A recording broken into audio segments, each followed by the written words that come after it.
ఓం నమో వెంకటేశాయ. జ్యోతిషరత్నాకరం ఛానల్కి స్వాగతం. ఈ వీడియోలో ఒక జాతకంలో గురువు ఎటువంటి కాంబినేషన్స్లో ధనయోగాన్ని ఇస్తాడు, గురువు ఏ పరిస్థితుల్లో ఉన్నప్పుడు చాలా మంచి ధనయోగాలను ఇస్తాడు, అంటే ఎటువంటి ఆటంకాలు లేకుండా క్లీన్గా ఉండేటువంటి ధనయోగాలను ఇస్తాడు, శుభగ్రహం అయినప్పటికీ కూడా గురువు కొన్ని పరిస్థితుల్లో ఇబ్బందులను ఇస్తాడు, ఆర్థికపరమైనటువంటి ఇబ్బందులు. అలాంటివి మనం ఎలా తెలుసుకోవచ్చు, ఇలాంటి విషయాలు తెలియచేస్తాను. గ్రహాలన్నింటిలో కూడా ఎక్కువగా కొనియాడబడినటువంటి గ్రహం దేవగురువు అయినటువంటి బృహస్పతి. ఎందుకంటే గురువు ఒక జాతకుడికి చాలా కోణాల్లో ప్రయోజనాల్ని అందిస్తాడు. ఒకటి, వారి యొక్క వ్యక్తిత్వము, సమాజంలో గౌరవము, తెలివితేటలు, వినయ విధేయతలు, సంస్కారము, అలాగే సుఖమైనటువంటి జీవితము, ధనానికి లోటు లేకుండా ఉండడము, సత్ప్రవర్తన, ఇలాంటి ఎన్నో గుణాలని ఇచ్చేటువంటి గ్రహము గురువు. అందుకే గురువుని ధనకారకుడుగా, పుత్రకారకుడుగా, చాలా శుభలక్షణాలను ఇచ్చేటువంటి గ్రహంగా చెప్పారు జ్యోతిష్యంలో. అందుకే గురుబలం అనేది అంత ముఖ్యము ఒక జాతకంలో. ఇక ఈ గురువు ఇచ్చేటువంటి ధనయోగాలు కూడా అతను చేసుకున్నటువంటి పూర్వపుణ్యం ఆధారంగా ఈ లైఫ్లో అతను ఆ ధనయోగాల్ని అనుభవిస్తాడు.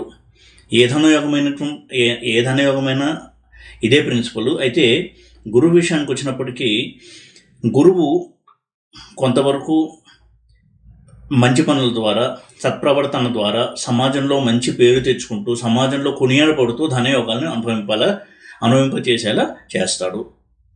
గురువు పాడైతే తప్ప. ఎందుకంటే సత్కర్మలు చేసి సమాజంలో 10 మందికి ఉపయోగపడుతూ తాను పైకి రావడము, సమాజంలో హోదా, ధనయోగాల్ని అనుభవించడము, ఇది గురువు పాజిటివ్గా స్ట్రాంగ్గా ఇచ్చేటువంటి ధనయోగాల యొక్క నేచర్.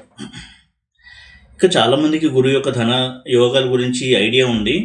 ప్రబలమైనటువంటి ధనయోగాల్ని కనుక చూసినట్టయితే గజకేసరి యోగము, అమల యోగము, గురుమంగళ యోగము, పంచమహాపురుష యోగాల్లో ఒకటైనటువంటి హంస యోగము, ఇవన్నీ కూడా గురువు ఇచ్చేటువంటి ప్రబల ధన యోగాలు. గజకేసరి యోగము అంటే గురుచంద్రులు కలిసే ఉండడము లేదా పరస్పర కేంద్రాల్లో ఉండడము. ఇలా ఉన్నప్పుడు గజకేసరి యోగం ఏర్పడుతుంది. అది పవర్ అండ్ అథారిటీని ఇస్తుంది, ధనాన్ని ఇస్తుంది, సమాజంలో పేరు ప్రఖ్యాతులు, చాలామందిని ఇన్స్పైర్ చేసిన వ్యక్తులుగా ఉండడము, మోటివేషన్ ఇచ్చినటువంటి వ్యక్తులుగా ఉండడము, ఇటువంటి వ్యక్తులుగా వారు ఉంటారు. అలాగే లగ్నం నుంచి 10th హౌస్లో గురువు ఉండడం కూడా చాలా మంచి ధనయోగాన్ని ఇచ్చేటువంటి ఒక ప్లేస్మెంట్గా చూడాలి. అదేవిధంగా గురుమంగళ యోగము, గురువు కుజుడు కలిసి ఉండడం కూడా చాలా మంచి ధనయోగంగా చెప్పారు. వారికి ధనానికి లోటు ఉండదు అని చెప్పబడింది. ఎందుకంటే ధనయోగాన్ని ఇవ్వడంలో కుజుడు చాలా ప్రముఖ పాత్రను పోషిస్తాడు. ధనాన్ని జనరేట్ చేసేటువంటి ప్లానెట్ కుజుడు. అటువంటి కుజుడు ధనకారకుడైనటువంటి గురువుతో కలిసి ఉండడము అనేది కూడా ధనయోగాన్ని కలిగించేటువంటి కాంబినేషన్. అలాగే హంసయోగము, పంచమహాపురుష యోగాల్లో గురువు ఇచ్చేటువంటి యోగం హంసయోగము. లగ్నం నుంచి గురువు కేంద్రంలో ఉండి అది స్వక్షేత్రం కానీ ఉచ్చక్షేత్రం కానీ అయినట్టయితే హంసయోగం అనేది ఏర్పడుతుంది. ఇక గురువు కోణాధిపత్యాలు కనుక తీసుకుని బలంగా కనుక ఉన్నట్టయితే అది కూడా అద్భుతమైనటువంటి ధనయోగాన్ని ఇస్తుంది. కేంద్రాధిపత్యం కంటే కూడా కోణాధిపత్యం తీసుకున్న గురువు మరిన్ని శుభ ఫలితాలని ఇస్తాడు. ఇవి కొన్ని ఫండమెంటల్స్ మనం చెక్ చేసుకుని చూసుకోవచ్చు జాతకంలో ధనయోగం ఉందా, ఏ లెవెల్లో ఉంది అని. అయితే రవిచంద్రుడితో గురువు చాలా మంచి ధనయోగాన్ని ఇస్తాడు ఇతర శుభగ్రహాలతో కంటే. అంటే గురువు బుధ, గురు శుక్ర కాంబినేషన్ కంటే కూడా రవి గురు, చంద్ర గురు కాంబినేషన్లో ధనయోగాలు చాలా స్ట్రాంగ్గా ఉంటాయి. ధనయోగాన్ని కలిగించే హౌసెస్ని చూసినట్టయితే 2nd house, 5th house, 9th house, 11th house ప్రధానంగా చూడాలి. ఆ హౌసెస్ యొక్క లార్డ్స్ అంటే ఆ స్థానాధిపతులు గురువుతో సంబంధం కలిగి ఉండడము, లేదా గురువు ఆ స్థానాధిపతులు అయ్యి శుభగ్రహాలతో కలిసి ఉండడం, ఇవన్నీ కూడా ధనయోగాల్ని ట్రిగర్ చేసేటువంటి కాంబినేషన్స్. అంటే 2nd లార్డ్గా గురువు రవితో, 2nd లార్డ్గా గురువు చంద్రుడితో, 5th లార్డ్గా గురువు రవితో లేదా ఫిఫ్త్ లార్డ్గా గురువు చంద్రుడితో, ఇలాంటి కాంబినేషన్స్ అన్ని కూడా సాధారణంగా ధనయోగాన్ని ఇచ్చే కాంబినేషన్సే. అలాగే గురువు ఫిఫ్త్ లార్డ్ లేదా 11th లార్డ్ అంటే పంచమాధిపతి లేదా లాభాధిపతి అయ్యి ధనాధిపతితో కానీ భాగ్యాధిపతితో కానీ కలిసి ఉన్నట్టయితే, లేదా లాభాధిపతితో కానీ అంటే పంచమాధిపతి అయ్యి లాభాధిపతితో కలిసి ఉండడం, ఇలా ఉన్నప్పుడు కూడా అద్భుతమైనటువంటి ధనయోగాన్ని ఇస్తాడు. ఇక్కడ మనం చూసినట్టయితే 5th హౌస్ 11th హౌస్ అనేది ప్రధానంగా చెప్పబడింది. అలాగే 9th హౌస్ అంటే పూర్వపుణ్యానికి సంబంధించినటువంటి ధనయోగాలు ఈ 5th and 9th హౌసెస్. అలాగే అధియోగము అనేటువంటి యోగాన్ని చూసినట్టయితే గురువు కనుక బుధ శుక్రులతో కలిసి, అంటే గురువు బుధుడు శుక్రుడు ఈ 3 గ్రహాలు 6th house 7th house 8th హౌస్లో కనుక అమరినట్టయితే అది కూడా అధియోగంగా చెప్పబడింది. చాలా మంచి ధనయోగం లగ్నం నుంచి 6, 7, 8 హౌసెస్లో. అలాగే గురువు కేంద్రంలో ఉచ్ఛలో ఉండి శుక్రుడు కనుక 10th హౌస్లో ఉన్నట్టయితే అది కూడా ధనయోగాన్ని ఇస్తుంది. రవి తన స్వక్షేత్రమైనటువంటి సింహంలో ఉండి గురుచంద్రుడు కర్కాటకంలో కనుక ఉన్నట్టయితే అది ధనయోగమే. అలాగే రవి చంద్ర గురువులు 3rd house 5th house 9th హౌస్లో కనుక ఉన్నట్టయితే అది కూడా అద్భుతమైనటువంటి ధనయోగాన్ని ఇస్తుంది. ఇలా చాలా ధనయోగాలు చెప్పబడ్డాయి. అయితే వాటి బలాన్ని కూడా మనం పరిశీలించాలి. ఉదాహరణకి చంద్ర శుక్రులతో గురువు సంబంధం చాలా మంచిది ధనయోగం విషయంలో. గురువు చంద్రుడు శుక్రుడు కలిసి 11th హౌస్లో ఉండడము అనేది చాలా అద్భుతమైనటువంటి ధనయోగం. అంటే వాళ్ళు అన్ని సుఖాలు అనుభవిస్తూ జీవితంలో సమాజంలో మంచి హోదాను కూడా వాళ్ళు అనుభవిస్తూ ఉంటారు. ఇక ధనయోగాలు ఉన్నప్పటికీ కూడా అది ఎంత బలంగా ఉన్నాయి, ఆ యోగాలు దూషితమయ్యాయా అని చూసుకోవడం చాలా ముఖ్యము. ఒక్కొక్కసారి మనం ధనయోగం ఉన్నట్టుగా కనపడుతుంది కానీ అది యాక్టివేట్ అవ్వదు. ఎందుకంటే గురువు యొక్క ఆధిపత్యం కావచ్చు, గురువు ఏ గ్రహాలతో కలిసి ఉన్నాడు, చూడబడుతున్నాడు, ఏ నక్షత్రాల్లో ఉన్నాడు, ఇవన్నీ కూడా మనం పరిగణలోకి తీసుకోవాలి. అలాగే జైమిని పద్ధతిలో కూడా గురువు యోగదాగ్రహం లేదా మహాయోగదాగ్రహం అయ్యి జైమిని రాజయోగాల్లో కనుక ఉన్నట్టయితే చాలా అద్భుతమైనటువంటి ధనయోగాల్ని ఇస్తాడు తన యొక్క మహాదశలో లేదా జైమిని రాశి దశలో. ఇక కొన్ని లగ్నాలకి గురువు ధనయోగంలో ఉన్నప్పటికీ కూడా పూర్తి స్థాయిలో ఫలితాన్ని ఇవ్వలేడు. ఏమిటవి అంటే ప్రతి గ్రహానికి కూడా మూల త్రికోణ స్థానం ఉంటుంది. స్వక్షేత్రం ఎలా ఉంటుందో మూల త్రికోణ స్థానం కూడా ఉంటుంది. అది కూడా చాలా ముఖ్యమైన స్థానము ఆ గ్రహానికి. గురువుకి ధనస్సు మూల త్రికోణ స్థానం. ఈ ధనస్సు కనుక లగ్నం నుంచి దుస్థానం అయినట్టయితే గురువు ఆ లగ్నానికి పాపిగా ఉంటాడు, ఆధిపత్య పాపి అవుతాడు. అంటే కర్కాటక లగ్నం తీసుకున్నట్టయితే గురువు 6th లార్డ్ అవుతాడు. 6th హౌస్ ధనస్సు అవుతుంది. మూల త్రికోణము 6వ స్థానమైంది, దుస్థానమైనటువంటి 6వ స్థానమైంది. కాబట్టి వారికి గురువు ఎక్కువగా శుభ ఫలితాలను ఇవ్వలేడు. అలాగే వృషభ లగ్నాన్ని చూసినట్టయితే వృషభానికి ధనస్సు 8వ స్థానమైంది, మకర లగ్నానికి ధనస్సు 12వ స్థానమైంది. ఈ లగ్నాలకి గురువు ధనయోగంలో ఉన్నప్పటికీ కూడా పూర్తి స్థాయిలో ఫలితాలను ఇవ్వలేడు. మిగతా లగ్నాల విషయం తీసుకున్నట్టయితే దుస్థానాధిపత్యం ఉన్నప్పటికీ కూడా ధనయోగాలను ఇవ్వగలడు. ఉదాహరణకి తులా లగ్నమే తీసుకున్నట్టయితే గురువు 6th లార్డ్ అవుతాడు. అయితే 6th హౌస్ అనేది మీనమైంది, మూల త్రికోణమైన ధనస్సు అవ్వలేదు. తులా లగ్నానికి మూల త్రికోణమైన ధనస్సు 3rd హౌస్ అయింది. అటువంటి గురువు కనుక తులా లగ్నానికి 10th హౌస్లో కర్కాటకంలో ఉచ్ఛలో ఉంటే హంసయోగం అనేది యాక్టివేట్ అవుతుంది. చాలా అద్భుతమైనటువంటి ఫలితాలు ఇస్తుంది ఆ యోగము. అందుకే వారు స్వయం కృషితో పైకి రావడము, కష్టపడి పైకి రావడము, ఇలాగ వాళ్ళు సమాజంలో మంచి హోదాని అందుకుంటారు. ఈ మూల త్రికోణ స్థానం అనే కాన్సెప్ట్ని ఎప్పుడు కూడా మనం పరిశీలించాలి. మూల త్రికోణం లగ్నం నుంచి మూల త్రికోణం దుస్థానం కాకూడదు, మూల త్రికోణం నుంచి లగ్నం దుస్థానం కాకూడదు. ఉదాహరణకి వృశ్చిక లగ్నం చూసినట్టయితే వృశ్చిక లగ్నానికి 2nd లార్డ్ 5th లార్డ్ అవుతాడు గురువు.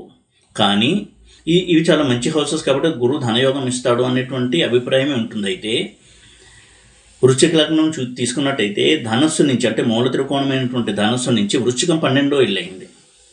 కాబట్టి వృశ్చిక లగ్న జాతకులకు కూడా గురువు పూర్ణ శుభ ఫలితాలని ఇవ్వలేడు ధనయోగం విషయంలో.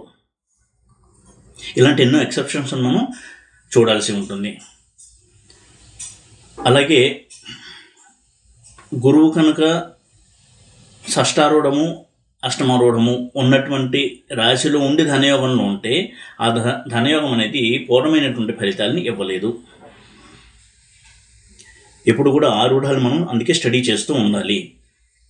ఒక్కొక్కసారి 6th హౌస్ యొక్క ఆరూఢము, 8th హౌస్ యొక్క ఆరూఢము రెండు కూడా ఒకే రాశిలో ఉంటాయి. ఆ రాశిలో గురువు ఉండి ధనయోగంలో ఉన్నప్పటికీ కూడా పూర్తి స్థాయిలో ఫలితాలను ఇవ్వలేడు. అలాగే గుళిక, మాంది ఇటువంటి గ్రహాలతో కలిసి ఉన్న గురువు కూడా కొంతవరకు దూషితుడవుతాడు, పూర్తి స్థాయిలో శుభ ఫలితాలని ధనయోగాల్ని ఇవ్వలేడు. అలాగే గండాంత నక్షత్ర పాదాలు ఏవైతే ఉన్నాయో వాటిలో గురువు ఉండి ధనయోగంలో ఉన్నా కానీ పూర్తి స్థాయిలో ఫలితాలు ఇవ్వలేడు. అవి ఏంటి అంటే మీనంలో చివరి నక్షత్ర పాదం, అంటే మీనంలో రేవతి 4వ పాదం, మేషంలో అశ్విని 1వ పాదం, కర్కాటకంలో ఆశ్లేష 4వ పాదం, సింహంలో మఖ 1వ పాదం, ధనస్సులో వృశ్చికంలో జ్యేష్ఠ 4వ పాదం, ధనస్సులో మూల 1వ పాదం. వీటిలో ఉన్న గురువు అంటే ఇవి గండాంత నక్షత్ర పాదాలు. వీటిలో గురువు ఉండి ధనయోగాల్లో ఉన్నా కానీ పూర్తి స్థాయిలో ధనయోగాలను అందుకోలేడు జాతకుడు. అలాగే మంచి ధనయోగంలో D1 చార్ట్లో గురువు ఉన్నా నవాంశలో కనుక నీచలో ఉన్నట్టయితే ఆ ధనయోగం యొక్క బలం అనేది తగ్గుతుంది. ఇంకా దుస్థానాల్లో ఉన్నటువంటి గురువు కొంతవరకు ప్రతికూల ఫలితాలు ఇస్తాడు ధనయోగం విషయంలో. ఎప్పుడు కూడా ధనం ఆర్జించడంలో ఆటంకాలు, వచ్చిన ధనం ఖర్చు అవుతూ ఉండడము, ఇటువంటి ఫలితాలు మనం చూడాల్సి ఉంటుంది. ఈ విధంగా ఎన్నో కోణాల్లో గురువు ఇచ్చే ధనయోగాలు మనం పరిశీలన చేయాలి. ఏ గ్రహానికైనా సరే ఇటువంటి పరిశీలన అనేది చేయాలి. ఇవన్నీ కూడా మూల సూత్రాలు. వీటి ఆధారంగా మనం ఒక యోగాన్ని ఎప్పుడు కూడా అనలైజ్ చేయాలి. అదేవిధంగా కొన్ని గ్రహాలతో గురువు కలిసినప్పుడు ప్రత్యేకంగా కొన్ని ధనయోగాలను ఇస్తాడు. చాలామందికి గురు రాహువుల కలయిక మీద ఒక అపోహ ఉంది. అంటే గురు చండాల యోగం అనే పేరుంది కాబట్టి అది చాలా దుష్ఫలితాలు ఇచ్చేటువంటి యోగంగానే అనుకుంటూ ఉంటారు. కానీ గురు రాహువుల కలయిక కూడా చాలా అద్భుతమైనటువంటి ధనయోగాన్ని ఇచ్చేటువంటి కలయిక చూడొచ్చు. ఈ కలయిక ప్రాబ్లమ్స్ ఎప్పుడు ఇస్తుంది అంటే గురువు వీక్గా ఉండాలి, దుస్థానాధిపతులతో కలిసి ఉండడము, ఈ విధంగా నెగిటివ్గా కనుక గురువు ఉన్నట్టయితే గురు రాహుల కలయిక వల్ల ధన నష్టాలు, ఆకస్మిక ధన నష్టాలు, వృధా ఖర్చులు ఇలాంటివి ఇచ్చేటువంటి అవకాశం ఉంటుంది. అలాగే గురు కేతువుల కలయిక సాధారణంగా మంచి లక్షణాలను ఇవ్వడము, వారి యొక్క స్వభావం మంచిగా ఉండడము, దైవభక్తి, ఆధ్యాత్మిక చింతన ఉండడము, ఇటువంటి ఒక నేచర్ ఇస్తూ ధనానికి లోటు లేకుండా మెటీరియలిస్టిక్గా భౌతిక ప్రపంచంలో సుఖంగా ఉండడానికి ఉపయోగపడేటువంటి కాంబినేషన్ గురుకేతువుల కాంబినేషన్. అలాగే బుధ గురువుల విషయానికి వచ్చినట్టయితే ఇది కూడా చాలా మంచి ధనయోగాన్ని ఇవ్వగలిగినటువంటి కాంబినేషన్. అయితే సాధారణంగా బుధుడితో ఉన్న గురువు కొంతవరకు మధ్యస్థంగానే రిజల్ట్స్ ఇస్తాడు. ఈ కాంబినేషన్ ఉన్నప్పుడు గురువు లేదా బుధుడు ఉచ్చలో ఉన్నప్పుడు ధనయోగానికి బలం అనేది పెరుగుతుంది. ఇదే సూత్రం అప్లై అవుతుంది గురువు శుక్రుల కలయికకి. గురు శుక్రుల కలయిక ఉన్నప్పుడు కూడా ఇద్దరిలో ఏదో ఒక గ్రహం చాలా బలంగా ఉండాలి, అప్పుడే ధనయోగాన్ని బలంగా అందుకోగలడం జాతకుడు. లేకపోతే వృధా ఖర్చులు, వ్యసనాలు లేదా హాస్పిటల్ ఖర్చులు, వీటి ద్వారా ఎక్కువగా ఖర్చులు కూడా ఇచ్చేటువంటి అవకాశం ఉంటుంది. అలాగే శని విషయానికి వచ్చినట్టయితే గురు శనుల కలయిక సాధారణంగా చాలా మంచి కలయికే. అయితే కష్టించి పనిచేసి స్వయం కృషితో అభివృద్ధిలోకి వచ్చి అందరు మన్ననలో పొందడము అనేది ఈ కలయిక యొక్క ప్రత్యేకత. ఇక గురువు అస్తంగత్వం చెందిన, వక్రించి ఉన్న ధనయోగంలో కొన్ని డిస్టర్బెన్సెస్ అనేవి ఉంటాయి. ముఖ్యంగా వక్రించిన గురువు ధనయోగంలో కనుక ఉన్నట్టయితే కొన్ని సందర్భాల్లో అప్పుడప్పుడు కొంతవరకు ఆర్థికపరమైనటువంటి ఒడిదుడుకులను ఎదురు చూడడము, ఇలాంటి రిజల్ట్స్ ఉంటాయి. అస్తంగత్వం చెందినటువంటి గురువు ఇచ్చే ధనయోగానికి బలం కొంత తగ్గుతుంది. ఇన్ని కోణాల్లో మనం పరిశీలించిన తర్వాత గురువు నిజంగా ధనయోగంలో ఉంటే పూర్తి స్థాయిలో ఆ ధనయోగాన్ని అందుకుంటాడా లేదా జాతకుడు అనేది మనం చెప్పడానికి వీలవుతుంది. ఎప్పుడూ కూడా గురువు కనుక ధనయోగంలో ఉన్నట్టయితే వీలైనంత వరకు టెంపుల్ విజిట్స్ చేస్తూ ఉండడము, ఇష్టదేవతా ప్రార్థన చేస్తూ ఉండడము, గురువుకి సంబంధించినటువంటి రెమెడీస్ చేస్తూ ఉండడము, అన్నదానము, ఆపదల్లో ఉన్న వాళ్ళని ఆదుకుంటూ ఉండడం, ఇలాంటివి చేయడం ద్వారా ఆ యోగాన్ని చాలా మటుకు మనం కాపాడుకుంటూ ఆ యోగం యొక్క బలాన్ని మనం కాపాడుకోవచ్చు. అలా కాకుండా నైతిక విలువలకి దూరంగా ఉంటూ జీవిస్తూ కనుక ఉన్నట్టయితే గురువు యొక్క ధనయోగం యొక్క ఫలితాల్లో కూడా అటువంటి కొంత ఆ టెండెన్సీస్ అనేవి కనపడతాయి. అంటే ఆ ధనయోగం అనేది వీక్ అవుతుంది. ఎప్పుడు కూడా ధనయోగం ఉండడం అనేది ఒక అంశమైతే ఆ ధనయోగాన్ని ఎప్పుడు కూడా యాక్టివ్గా ఉంచుకోవడం అనేది కూడా అంతే ముఖ్యము.